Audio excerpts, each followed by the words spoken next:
Meus irmãos, eu vou mostrar para vocês um trecho da melodia que ouvimos. O tema.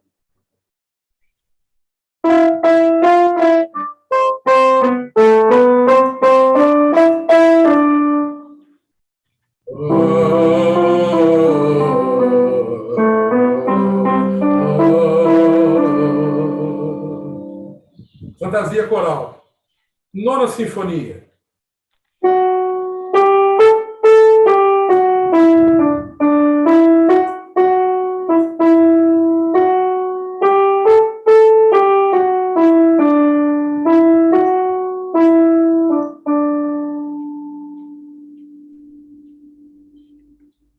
No primeiro momento, uma curiosidade. Eu falei há pouco, uma está em dó. A fantasia está em dó. A nona está em ré. Por que ele escolheu? O que mudou nele? Se são obras irmãs, há uma progressão de um tom. Foi além. Eu acho interessante observarmos isso, como eu lhes disse. O poema sinfônico. O que os sons querem nos dizer? Por isso, eu vou fazer um pedido ao nosso irmão Mansur, que, se for possível, ouçamos de novo a peça. Mas com esse ouvido, observem os detalhes. E, se me for permitido, durante a execução, eu vou fazer breves comentários. Posso fazer dessa forma, irmão? Claro. Vou compartilhar de novo aqui, vou ver se está no lugarzinho. Deixa eu ver. Share sound. Deixa eu ver onde está a música. Ah, tá. Aqui. Encontrei. A orquestra toca primeiro. É a mente funcionando. É o pensamento buscando saída. Ouça.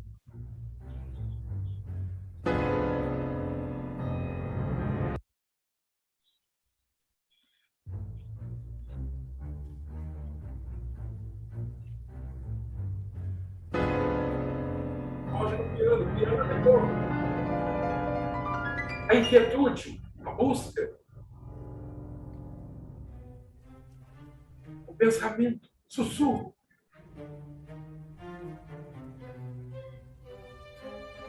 Busca uma saída.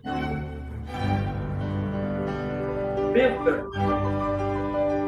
O piano se manifesta. Encontrou um caminho. Precisa de algo mais além dos estudos. Voz humana.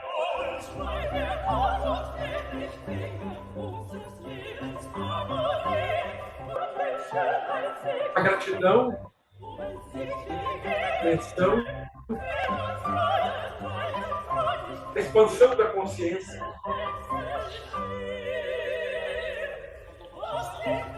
Pode deixar aí.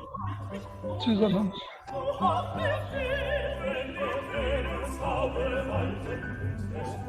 Muda o timbre. Agrega-se mais sons. É um canto da coletividade. Potência se altera. Já não é mais um. São todos.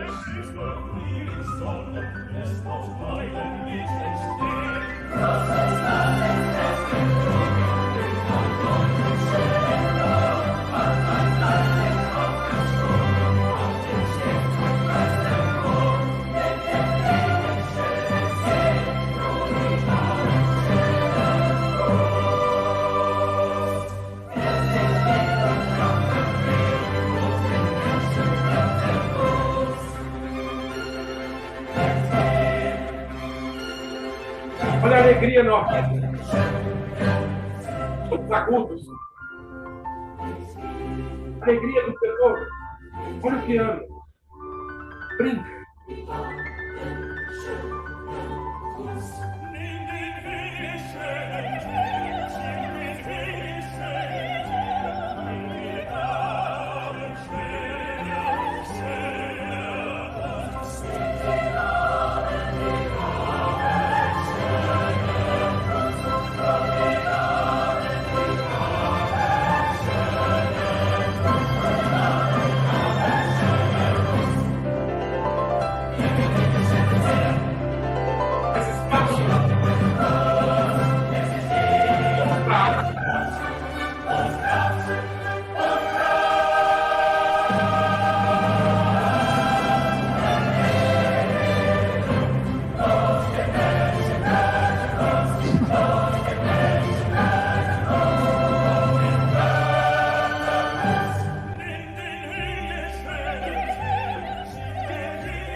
Ouvir a música, escutar a música, sentir a música. É dessa forma que precisamos entender essas composições. Elas estão tratando da mente, do ser, do consciente e do inconsciente. Por isso que a gente vê com muita frequência a música XYW com maestro H48, porque muda completamente. A música tal, tal, tal com a orquestra X, porque muda a energia empregada. Curiosidade, meus irmãos. O que eles ouviram em 1808, nós não vamos conseguir ouvir. Porque os instrumentos eram outros. A afinação era outra. Por exemplo, para nós, sou agressivo eu dizer isso, mas naquele tempo as cordas dos violinos eram feitas de tripa de animais. Então eles perguntam, a madeira dos instrumentos, mais à parte desses irmãos da natureza que estavam ali vibrando, que energia trazia? Junto com os seres humanos que estavam ali. O momento histórico, nós estamos falando de 1808. Se não me falha a memória, na mesma ocasião, Beethoven apresentou uma sinfonia chamada A Heroica, que era dedicada a Napoleão Bonaparte. Beethoven tinha um sentimento de liberdade. Naquele período histórico, qual era o momento da humanidade? Quem estava encarnado naquele momento? Quem caminhava sobre a Terra? Beethoven, Mozart, Haydn, Rossini, Verdi, Wagner.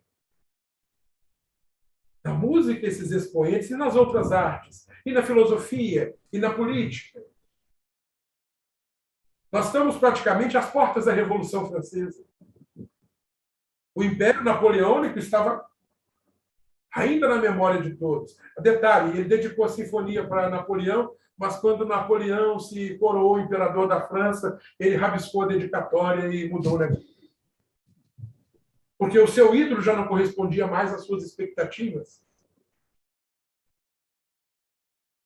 Então, esse é Beethoven.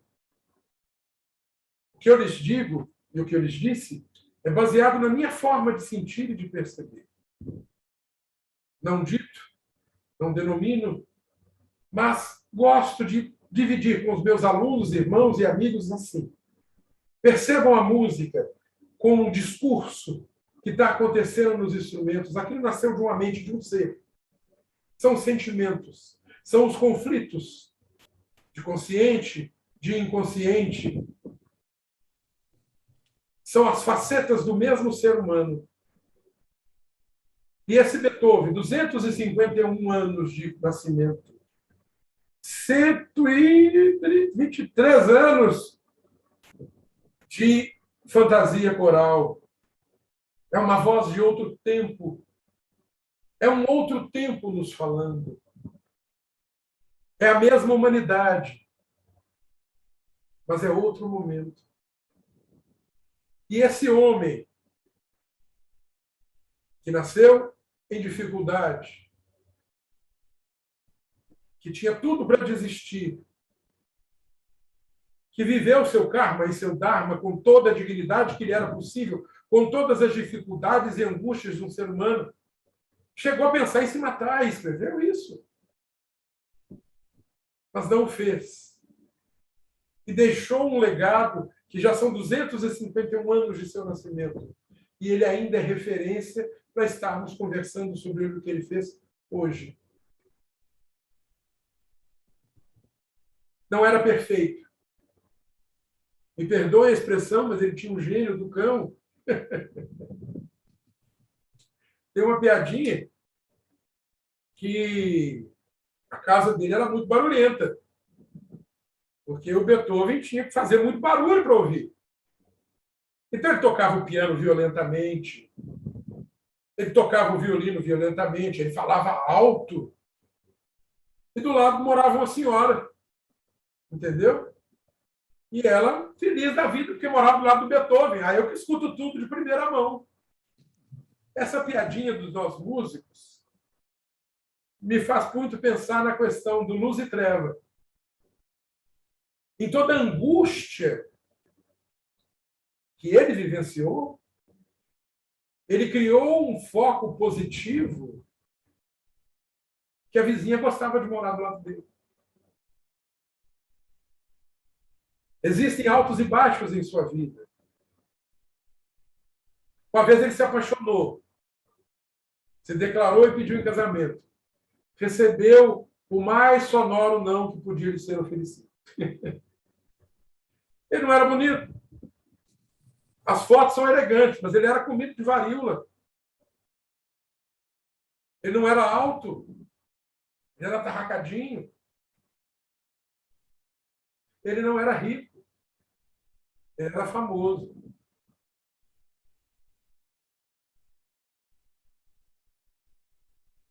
Tudo isso, coloquem nessa balança.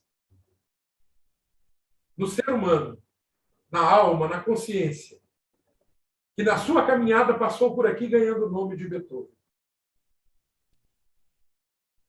Convido a um atrevimento maior. Nos coloquemos no mesmo lugar. Aonde buscaremos força? Como faríamos para estar no mesmo lugar? Será que no nosso cotidiano, no nosso dia a dia, quantos momentos vivemos e somos Beethoven desistindo? Quantos momentos vivemos e somos Beethoven construindo? Fiquem tranquilos. Eu não espero que lembrem de mim nem 10 anos depois que eu morrer, que dirá 250. Por quê? Não é para satisfazer o eu, é para compreender o nós, como a própria música nos apresenta. Ouçam mais vezes, observem a inquietude do piano. O próprio Beethoven tocava o piano. Ele escreveu aquilo para ele. A resposta dos instrumentos. Um diálogo. O inconsciente consigo mesmo. E a eclosão do som pela voz humana e o desdobramento que vai chegando a um êxtase após outro. Observem essa peça. Depois, ouçam a Nona Sinfonia. Que, pelo que eu conheço aqui, daqui a pouco o Edmar já me procura. Quando é que vai ser o negócio da Nona? Se Deus permitir que for, será feito. Para a gente perceber essas mensagens. Por quê? O som, a poesia, a música, tem chaves que nos afetam. São símbolos que nos influenciam e nos despertam. A riqueza desses sons, a riqueza dessas mensagens nos atingem até hoje e podem, com certeza, melhorar nossa condição de percepção, de autoconhecimento, de autoaceitação e de propósito. Irmão Fernando Mansur, muito obrigado pelo convite. Sinceramente, eu espero ter sido útil para o propósito. Agradeço mais uma vez a disposição para qualquer um que precisar. A única coisa que eu tenho condição de oferecer é música. Não posso fazer mais nada além disso. Mas eu entrego de coração para todos vocês. Muito obrigado, meu irmão. Obrigado, querido Simão. Tendo música, temos quase tudo. Simão, nós vamos abrir, evidentemente, para os queridos irmãos e irmãs que quiserem comentar, fazer alguma pergunta, etc. Mas antes eu gostaria de, Na nossa conversa dessa semana, você lembrou da grandiosidade da simplicidade e exemplificou que as composições de Beethoven só têm 4 notas. Você poderia explicar isso para a gente? Sim. É muito curioso a gente perceber o padrão. Vou mostrar para vocês. Nós ouvimos agora, né? Lá, lá, lá, lá, lá, lá, lá, lá, lá, lá, lá, lá, lá, lá, lá, lá. Tá, 1, 2, 3, 4, 1, 2, 3, 4, 1, 2, 3, 4, 1, 2, 3, 4. A melodia é dividida em 4 notas. Pá, pá, pá, pá, pá, pá, pá, pá, pá, pá, pá, pá, pá, pá, pá, pá. A nona. Pá, pá, pá, pá, pá, pá, pá, pá, pá, pá, pá, pá, pá, pá, pá. Segue o mesmo padrão. Alguns vão criar um grande discurso, falar. Ele usava temas curtos que iam se encadeando. Ele fazia muito trabalhando no pouco. Foi isso que eu quis dizer, meu irmão. Maravilha. Tem um outro ponto também, Simão, que eu acho que seria interessante para todos nós. Na China Antiga, eu me lembro de um livro que eu li, O Poder Oculto da Música, David Tame, e ele, na introdução, fala que o imperador de uma determinada época da China mandava alguns emissários ouvirem as orquestras do reino, né? Mas você me explicou de uma maneira, ficou muito interessante, se você puder compartilhar. Confúcio, você falou de Confúcio, falou da nota musical do imperador também, né? Você poderia repetir para a gente, Simão? O que se conta é que havia uma padronização musical na China. Quando digo China, realmente eu penso que seria uma cultura do Oriente. O Japão também tinha isso. E acredito que os outros países da região também. Os governantes mantinham músicos viajando pelo país para ouvir as músicas que eram tocadas, a afinação, e aquilo era reportado ao governo para que o governo pudesse ter acesso a que o povo estava pensando. Confúcio, dizem, foi um dos conselheiros desse hábito. E no caso da China, em particular, havia um movimento que era chamado de Sino Amarelo. Quando o imperador assumia o trono, era feito um estudo de qual era a nota musical do imperador. E aquela nota era fundido um sino de ouro com aquela nota e passava durante aquele governo a ser a nota principal do império. É um costume da China que, por exemplo, muda nome de cidades, muda nome de coisas, de acordo com a energia que propicia aquela mudança. Então, havia esse costume, eu não sei se ainda existe, mas existia esse propósito de ter uma afinação única, um padrão, que hoje nós sabemos que é uma questão mental, de manter o povo, uma afinação, uma harmonia entre a população. O maestro que regeu essa orquestra que nós acabamos de assistir é magnífico também, né, Simão? Como é que ele interage, como é que ele vibra, né? Eu vi outros vídeos e os maestros são mais quietinhos. Ele não, ele está totalmente envolvido com a sinfonia, não sei se com a obra em questão. Sim. Olha, o que acontece, meus queridos? O regente ele tem uma função muito, muito diferente do que as pessoas às vezes pensam. O maestro, na verdade, ele é o primeiro par de ouvidos. Ele é o que primeiro escuta a soma do som. Segundo, ele é que tempera a orquestra e o coro. Ele é que dá o tom, não o tom da música, mas o tom da interpretação. E a música toma posse. A música toma posse dos que estão executando. O maestro, ele ocupa o local de atenção de todos. Então, todos os que executam e o que ouvem a música estão enviando para ele fluxos mentais e energéticos. Então, é muito raro um regente que não arrepie na hora da execução. É muito raro um regente que não se sinta tomar pela música. Então, você pode observar, meu querido, que em alguns momentos os regentes parece que entram num frenesi junto com a orquestra. É verdade. Por quê? Eles são tomados pela música. A música toma, a música sequestra o ser humano. Ela conduz a um estado de êxtase. A gente brinca muito que é o castigo da batuta. Primeiro vai a piadinha, porque senão não tem graça de contar a história. Dizem que o cara tenta tudo na orquestra, não consegue nada, ele vai ser maestro. Mas a verdade é que é um dom separado. É uma outra característica da música. O regente, ele se põe a serviço da música, do compositor, da orquestra. Ele se coloca para posicionar o sentimento que aquela música vai ser interpretada. Do contrário, poderíamos usar um metrônomo. O metrônomo é um instrumento que marca o tempo.